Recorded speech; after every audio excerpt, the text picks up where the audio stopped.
हम गायक बंशीधर चौधरी और हमारे छोट भाई गौरव ठाकुर जी। आज हम दोनों भाई मिलके एगो बहुत शानदार जीजा जी और साली के गीत आप सबके बीच लेके आयल बानी।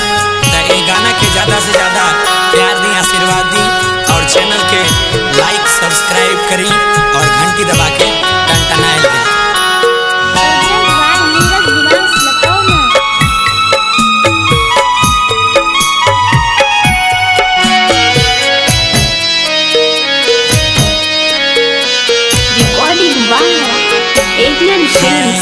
बड़ा रे जतन से साली के पटली रे, साली के पटली रे, से हो साली के सारू लेने जाए।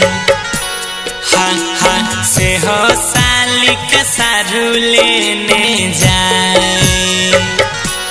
अरे भैया बड़ा रे जतनमा से साली जी के पटली रे, साली जी के पटली रे, से हो साली के सारू लेने जाए।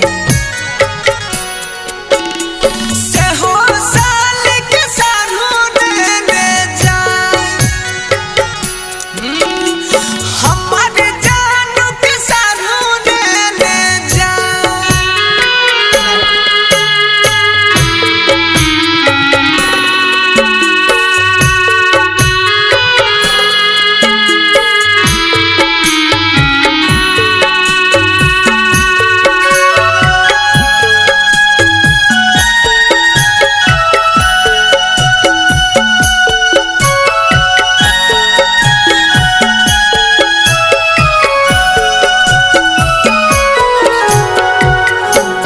आहो भैया दामी दामी लहंगा चोली किनी किनी देली हो, लानी लानी देली हो, सारू सारी पिन्हाई लेने जाए।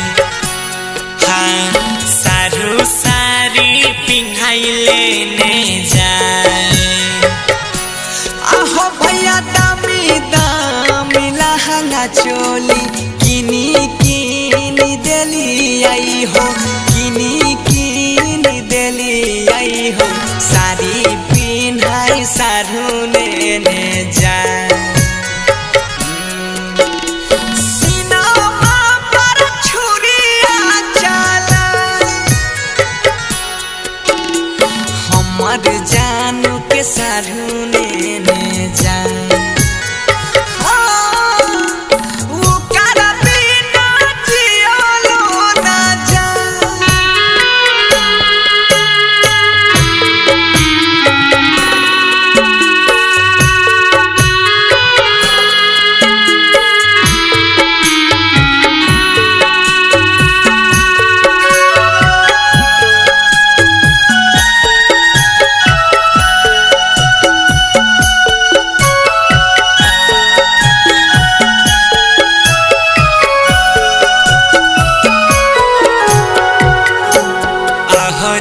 बेकार भेल करल धारल छोटा लई संगतिया हो, छोटा लई संगतिया हो, ससुरा जाई के जैते सब भुलाए।